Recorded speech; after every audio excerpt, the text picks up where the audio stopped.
Hey guys, Hans here. Sorry this thing's going up a day late. I've just been really busy. Uh, as some of you might know, like my other job besides, so I do part-time besides Newtzilla is working in TV, and this week was the end of the May sweeps, so I was pretty busy with crap. Um, my station was doing great, by the way, if anyone's curious. But a like three quick things I thought I'd bring up this week. Um, First off, video reviews. Yes, they are still coming. Um, I will get something up by early next week.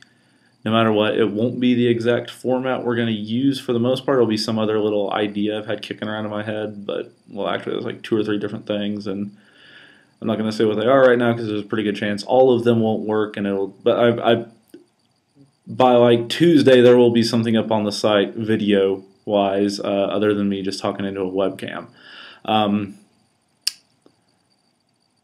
Couple other things I wanted to talk about. First, a really interesting article I saw the other day. I didn't know if it was really worth writing much about. I thought I'd just kind of like give my thoughts on it. But Hamza Aziz, CTZ over at Destructoid, wrote a really interesting article, I thought, on the front page about how him and really a huge percentage of the games press were really happy that the Lakers lost this week, or last weekend, whatever.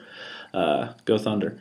But not because they're Thunder fans or have anything against the Lakers, because to be honest, most of them, in case you hadn't noticed, don't. Most of the games press doesn't really know jack crap about sports. Other than like apparently like me and Samit, also Destructoid. But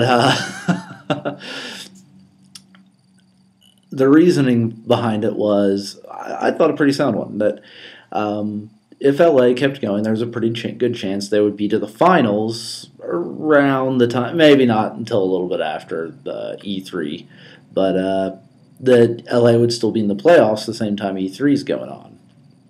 Now, it's not like they're in the same building or anything. They're like PAX is in the convention center. Lakers play at the Staples Center, a little ways away.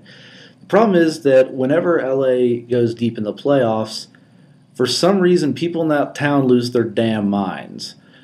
If they win, they flip over 20 cars and set crap on fire. If they lose, they flip over 30 cars and set crap on fire. I don't know what the deal is. I mean, if you looked around on Twitter at the time when he was talking about it, like there were other journalists talking about back when the 360 came out, a couple of the bigger media outlets that managed to snag dev units or whatever so they could do review code were literally like running down the street, like clutching them, like to get from like the convention center to their hotel, like while riots and shit were going on in that town because the Lakers won a game. Or maybe they lost that year. I don't remember which year that was that they were talking about that in that story. Yeah, I just thought it was a really interesting article if you guys want to check it out. I'll try to post a link to it down in the notes on the front page post on Newtzilla if you guys want to check it out. I don't know. I just thought it was really interesting because there's like only a few major games media people I follow that actually know anything about sports, and it's like Samit's from New York, so he doesn't care. And Guy Kroll likes the Lakers, but they're one of three cities he's aware of that are in the NBA, it seems like at times. And then there's me, and I was always a bit biased about it anyway, because, well, I was rooting for the Thunder anyway. So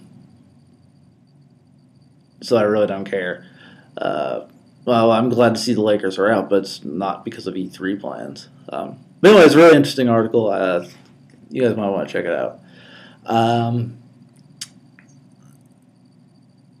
Another quick thing, I think I mentioned it before, but I had an idea to get more reviews up a little bit quicker. I actually played the game. I'm going to do the first one this way over last weekend, early this week. Just haven't had time to write it up yet, so I'm going to do that the next day or two. Then I'm going to then I'm going to track down another game to do the same way, so hopefully I can get like one up over the weekend, one up early next week, something like that. Uh, I don't know. I've talked to a couple other people about working on reviews this way. It'll never be like our default format, but might be kind of interesting for if nothing else, it'll be a way to help us get stuff up faster. I think because I mean, as you've I'm sure noticed, we haven't been reviewing that many games lately. Admittedly, it's kind of a slow time of the year, but still, we've there's a lot of stuff we just didn't get to that came out late last year that we're like, oh yeah, I'll review this, I'll review that. I mean, I'm guilty of it myself. I think I'm on the hook for like 4 or 5 different reviews that like yeah, like I think technically I'm on the hook for Serious Sam 3, Rayman Origins, Saints Row the Third, Postal 3. Something like that. I need to look it up. But yeah, I'll get to. I promise I'll totally get to those before too long here. Might have to do a summer nuke extravaganza or something to weed them out. But anyway, I will be doing something with reviews soon. One last thing I saw today, and I'll post a link to this. I don't know if I'll post a link to it or if I want to do a separate post about it. But I saw today, I'd heard rumors about it, but I wasn't entirely sure. But I saw some more stuff about it today. About finally looked up the video because I mean I hadn't watched it before because I knew it was just like like an ad basically. That Activision hired Oliver North as a consultant on Call of Duty Black Ops 2, and I'd like to thank them for that. Because now that I know they're paying that son of a bitch for it, that's one less game I have to buy this year.